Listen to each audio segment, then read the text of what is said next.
This is a really concerning neurological condition that happens primarily because of the young age that it happens in. On the flip side of it, if you end up having this neurological condition, it can actually be really good news considering the circumstances. Let's just say you're like a 20s to mid 30s year old person, generally healthy, but then all of a sudden you have a really bad headache. After starting with that really bad headache, you begin to have weakness of one entire side of the body, maybe even some facial drooping. You think you're having a stroke, which absolutely makes sense. So you drive yourself to the ER immediately or call 911. They send you off for imaging. Everything looks good. They even do an MRI of your brain.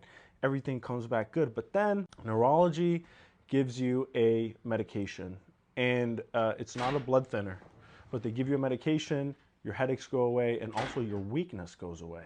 And you're probably relieved.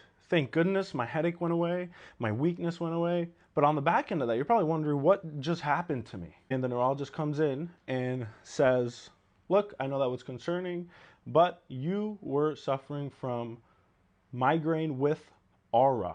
Think of migraine, we usually just think of a headache, light sensitivity, sound sensitivity. You got to lay down in a quiet room for an extended period of time.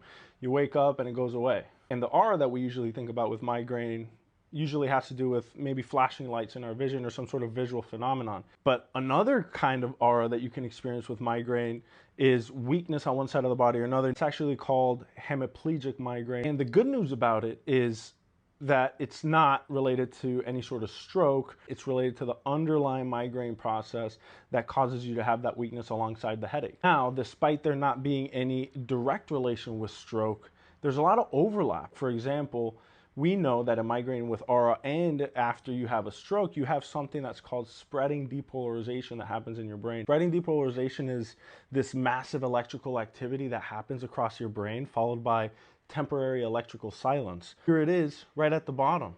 You can see that this is actually in a rat brain model, but it's interesting to actually visualize it. So in the context of migraine with aura, the way that you treat that weakness and obviously the headache is by addressing the underlying migraine process. And in the context of the case we were just discussing, it would be like a triptan or some other abortive medication that would stop the migraine. That being said, if you're having headaches and neurological deficits like vision symptoms, weakness, numbness, anything like that, definitely get yourself to the hospital or call 911 immediately. Has anyone suffered with migraine with aura with similar symptoms? What do you guys think about migraine with aura?